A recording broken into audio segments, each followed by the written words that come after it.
1월 2일 아침 저희들에게 주신 하나님 말씀은 사무엘하 1장 17절로 27절까지 말씀입니다. 다윗이 이 슬픈 노래로 사울과 그의 아들 요나단을 조상하고 명령하여 그것을 유다 족속에게 가르치라 하였으니 곧 활노래라. 야살의 책에 기록되었으되 이스라엘아 내 영광이 산 위에서 죽임을 당하였도다. 오호라 두 용사가 엎드러졌도다. 이 일을 가드에도 알리지 말며 아스글론 거리에도 전파하지 말지어다. 블레셋 사람의 딸들이 즐거워할까? 할례 받지 못한 자의 딸들이 개가를 부를까 염려로다. 길보아 산들아 너희 위에 이슬과 비가 내리지 아니하며 재물 낼 밭도 없을지어다. 거기서 두 용사의 방패가 버린 바 됨이니라. 곧 사울의 방패가 기름 부음을 받지 아니함 같이 됨이로다. 죽은 자의 피에서 용사의 기름에서 요나단의 활이 뒤로 물러가지 아니하였으며 사울의 칼이 헛되이 돌아오지 아니하였도다.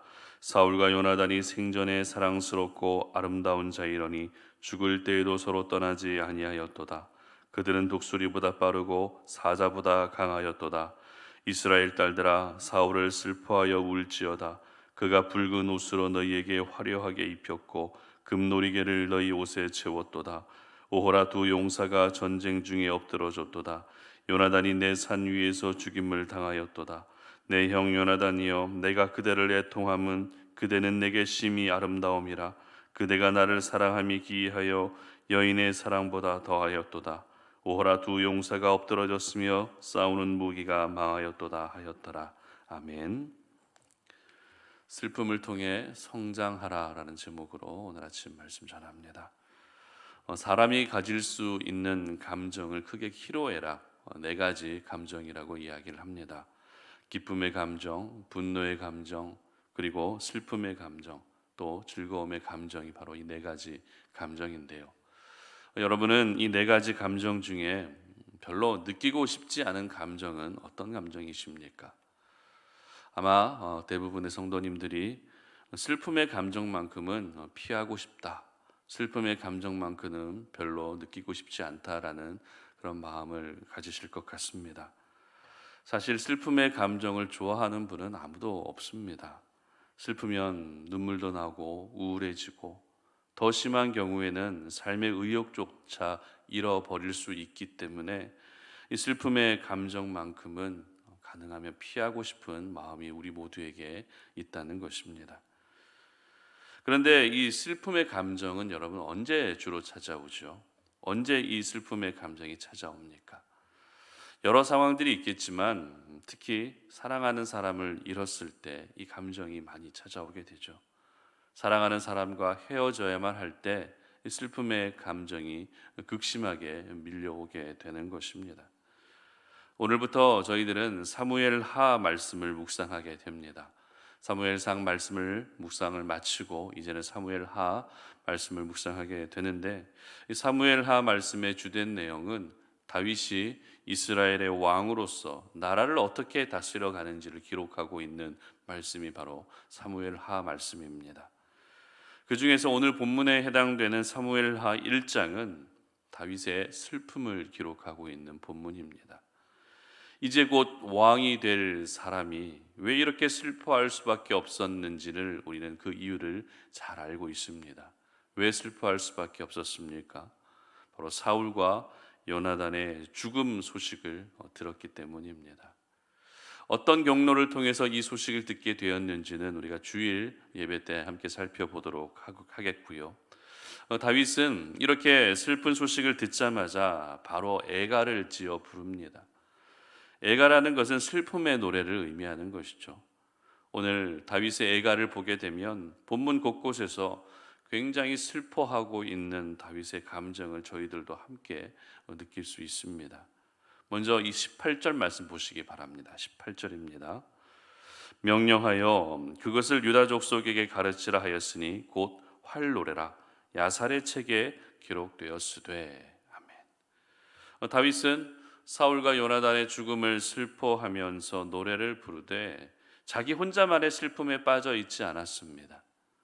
애가를 활노래라고 하는 이름으로 명명하였고 그 노래를 영웅들의 전기로 불려지는 이 야살의 책에 기록함으로써 후대에도 계속해서 이 노래를 부르도록 했다는 것입니다.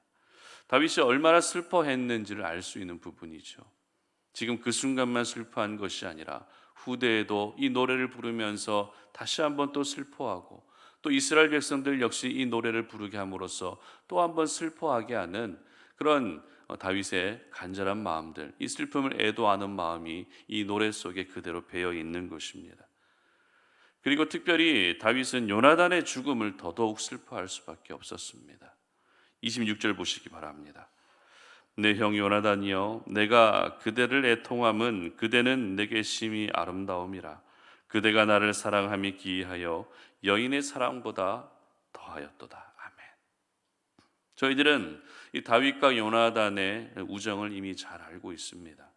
성경 그 어디에도 우정을 가리켜 사랑이라고 기록된 적이 한 번도 없었습니다. 하지만 다윗과 요나단의 관계는 사랑이라는 말로만 표현할 수밖에 없는 특별한 관계였던 것이죠. 친구 이상의 관계, 정말 사랑이 아니고서는 설명이 될 수 없는 그런 귀한 아름다운 관계를 맺어 나아갔던 다윗과 요나단이었습니다.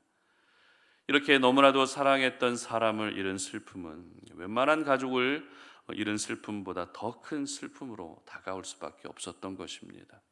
그래서 다윗은 애가를 부르며 요나단의 죽음을 더욱더 슬퍼할 수밖에 없었던 것입니다. 이렇게 사무엘하 말씀의 시작은 지켜보는 저희들의 마음도 함께 눈물이 날 정도로 큰 슬픔의 이야기로 시작되고 있습니다. 물론 사무엘상 마지막 31장의 말씀이 사울과 요나단의 죽음을 기록하고 있기 때문에 자연스럽게 사무엘하 말씀의 시작도 그 말씀을 연결하는 목적으로 다윗의 애가를 기록하고 있는 것도 사실입니다. 그러나 앞서 말씀드렸던 것처럼 이제 펼쳐지게 될 사무엘하 말씀의 핵심이 어떤 내용이라고요? 바로 왕으로서의 다윗의 인생에 대한 이야기라는 것입니다. 사무엘상에서는 쫓겨다니던 다윗의 인생을 기록하고 있다면 사무엘하에서는 드디어 왕이 된 다윗의 인생을 기록하고 있다는 것입니다. 여러분, 왕으로서 다윗의 인생이 시작된다면 수많은 백성들 앞에서 영광스러운 모습으로 사무엘하 말씀이 시작되는 것이 더 자연스러울 것입니다. 그러나 하나님은 그 전에 먼저 슬퍼하고 있는 다윗의 모습을 기록하게 하셨습니다. 그리고 그 슬픔 이후에 드디어 사무엘하 2장에서는 유다 지파의 왕이 된 다윗의 모습을 기록하고 있고, 사무엘하 5장에서는 온 이스라엘의 왕이 된 다윗의 모습을 기록하고 있는 것입니다. 그렇습니다. 하나님은 영광스러운 다윗의 모습을 보여주시기 전에 사랑하는 사람을 잃은 슬픔에 잠긴 다윗의 모습을 저희들에게 먼저 보여주셨습니다. 저는 설교를 준비하면서 사무엘 상하 말씀의 저자의 본문 배치의 의도를 뛰어넘어서 이렇게 하나님께서 먼저 다윗의 슬픔을 보여주고 계시는 것을 보면서 중요한 사실을 깨달을 수 있었습니다. 그것은 바로 하나님의 사람은 슬픔을 통해서도 성장해야 한다라는 것입니다. 하나님은 저와 여러분이 이 땅을 살아가면서 비통하고 애통하고 그렇게 슬픔에 빠져 상실감에 살아가는 것을 원하지 않으십니다. 하나님은 저희들이 슬픔을 통해서도 믿음이 자라기를 원하시고, 슬픔을 겪는 중에서도 마음과 생각이 자라는 성장하는 삶을 오늘도 원하고 계신다는 것입니다. 비록 삶 속에서 겪어야 되는 슬픔의 시간이 정말 고통스럽고 받아들이기 어려운 것은 사실입니다. 하지만 그 고통에 눌려서 삶의 의욕을 잃어버리는 것이 아니라 그 슬픔을 딛고 더 성장하는 것이 바로 저와 여러분을 향한 하나님의 마음인 것입니다. 여러분, 다윗은 분명 어렸을 때부터 하나님이 왕으로 내정하신 사람입니다. 그래서 일찌감치 사무엘을 통해서 기름 부음을 받게 하셨습니다. 그런데 정작 기름 부음을 받고 난 뒤에 다윗의 인생은 어떤 인생이었습니까? 정말 하나님이 기름 부으셨다면 그 이후로 시온의 대로와 같이 형통한 인생을 사는 것이 우리가 생각하고 있는 정상적인 삶 아니겠습니까? 잠시 사울에게 사랑을 받는 순간도 있었습니다. 골리앗을 무너뜨리고 온 이스라엘 백성들에게 주목받는 인생도 있었습니다. 그렇지만 그 시간이 결코 길지 못했다는 것입니다. 오히려 사울에게 쫓겨다녀야 하는 도망자의 인생이 더 길었고, 그렇게 사랑하는 요나단과 사울의 죽음을 보면서 한없이 슬퍼하는 인생이 바로 다윗의 인생이었던 것입니다. 그러나 하나님은 도망자로서의 비참함, 그리고 사울과 요나단의 죽음으로 인한 슬픔의 시간을 그냥 아무 의미 없이 보내도록 하지 않으셨던 것이죠. 그 슬픔을 통해서 더욱더 온전한 하나님의 사람으로 성장시켜 주셨던 것입니다. 그리고 슬픔을 딛고 드디어 하나님이 약속하신 왕의 인생이 시작될 수 있었던 것입니다. 그렇습니다. 하나님의 사람들은 슬픔이 찾아왔을 때 슬퍼하는 것은 당연하겠지만 슬픔에 계속 잠겨 있어서는 안 됩니다. 하나님의 사람들은 슬픔을 통해 오히려 더 귀한 성장을 이루어 갈 수 있어야 하는 것입니다. 그러므로 우리가 살아가면서 삶 속에서 찾아오는 피할 수 없는 슬픔에 대해서 저희들은 먼저 그 슬픔을 받아들일 수 있어야 합니다. 믿을 수 없는, 믿기지 않는 슬픔이라 할지라도 그 슬픔을 받아들여야 한다는 것입니다. 그런데 이것이 받아들이기가 정말 어렵죠. 그래서 필요한 것이 무엇입니까? 슬픔을 받아들일 수 있는 은혜를 구해야 하는 것입니다. 내 힘으로는 받아들일 수 없지만 하나님의 은혜로, 하나님의 함께 하심으로 그 슬픔을 받아들일 수 있도록 은혜를 구해야 하는 것입니다. 오늘 다윗도 역시 믿기 힘든 소식이었지만 사울과 요나단이 죽었다는 소식을 듣고 먼저 그 모든 상황을 받아들였습니다. 그리고 슬퍼했습니다. 그리고 그 슬픔을 받아들이셨다면 이제는 그 슬픔을 통해서 나를 성장시키시고 나를 단련시키실 하나님을 신뢰해야 하는 것입니다.